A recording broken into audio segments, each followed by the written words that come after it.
สุดท้ายบางคนนี่วิดีโอนี้ยังมาหายปีระเบียบมือ iCloud นะจังระเบียบมือ iCloud វាពេលដែល iCloud bypass បែបនេះគឺយើងមើលឃើញទេបាទចឹងទូរស័ព្ទនេះគឺជាប់ iCloud ប៉ុន្តែធ្លាប់ដោះរួចហើយដោះតាម bypass ចឹងទៅមានន័យថាដោះតាម bypass ហ្នឹងគឺផ្ដាច់ iCloud យើងប្រើបានប៉ុន្តែ iCloud ហ្នឹងនៅតែក្នុងទូរស័ព្ទហ្នឹងដែរទេមិនអាចដោះបានទេបងប្អូនចឹងពេលដែលយើងឆែកគឺអត់ឃើញទេឆែកចូលក្នុង setting នេះគឺអត់ឃើញ iCloud ទេមានន័យថាដោះបាត់ហើយដោះចេញពីហ្នឹងយើងអត់ឃើញប៉ុន្តែវានៅតែក្នុងវាមាននៅតែមាន iCloud ដដែលបងប្អូនអញ្ចឹងពេលដែលយើង reset ម៉ាស៊ីន reset អីទៅមានន័យថាយើងបុក program ឬក៏ reset ម៉ាស៊ីនឬក៏តម្លើង version អីទៅគឺវាជាប់ឡើងវិញឯងបងប្អូនគេថាបើយើងតម្លើង version ពោះជាងហ្នឹងមានន័យថាឬក៏ update version ហ្នឹងគឺយើងជាប់ថាថ្មីហើយឬក៏ reset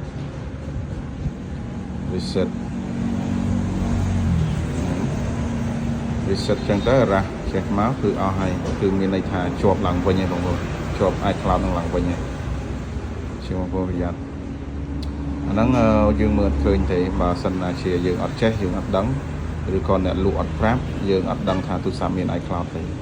ហើយ download បានធម្មតាបងប្អូនដាក់ ID បានប្រើបានធម្មតាអញ្ចឹង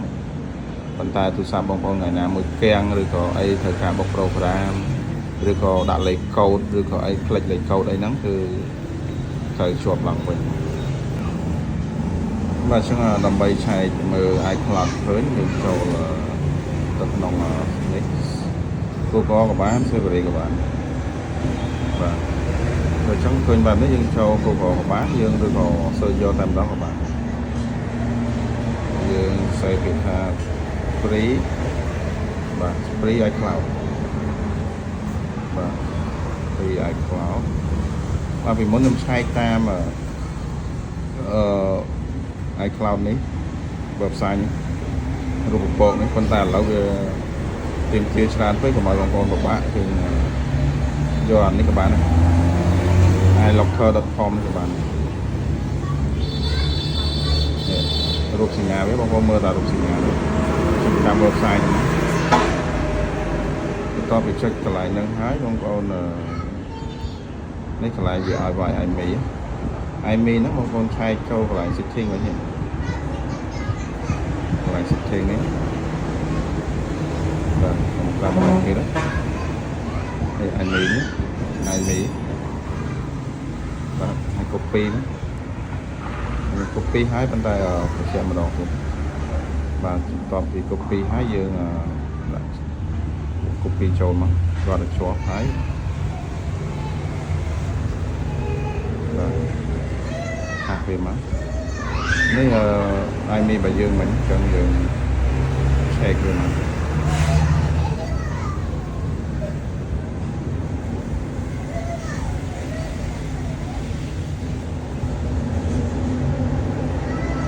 ចាំនេះវា load មកវាមានឲ្យឆែកច្រើនទៀតប៉ុន្តែយើងបដោតមកលើ iCloud សិនបាទនេះជាប្រភេទ iPhone X បាទ iMe អញ្ចឹង iCloud lock នេះមានន័យថា on បាទមានន័យថា on ហ្នឹងមានន័យថា iCloud គឺមានបាទ iCloud គឺមានណាតែបើសិនណាជាអត់មានទេ iCloud ហ្នឹងគេកន្លែងនេះគេសរសេរពាក្យថា off OFF off ប៉ុន្តែបើមានគឺ on បាទអញ្ចឹងទូរស័ព្ទហ្នឹងគឺមាន iCloud bypass ជាបងប្អូនគឺមាន iCloud bypass បាទវាឆែកđiểmហ្នឹងបងប្អូនអញ្ចឹងបងប្អូនចូលឆែកមើលគឺពេលខ្លះទូរស័ព្ទខ្លះវាចូលឆែកតាមនេះអត់មានទេដោយសារតែគេធ្លាប់ដោះ bypass ហើយគឺអត់មានទេបងប្អូននេះឃើញណាអញ្ចឹងម្ដងហ្នឹងគឺមាន iCloud អញ្ចឹងបងប្អូនរៀនឆែកតាមវាហ្នឹងទៅគឺវាអាចដឹកទៅគឺវាទិញមកមាន iCloud អីចឹងបងប្អូនអត់បានដឹង reset មក program ឬក៏តម្លើង version ជាប់បាទ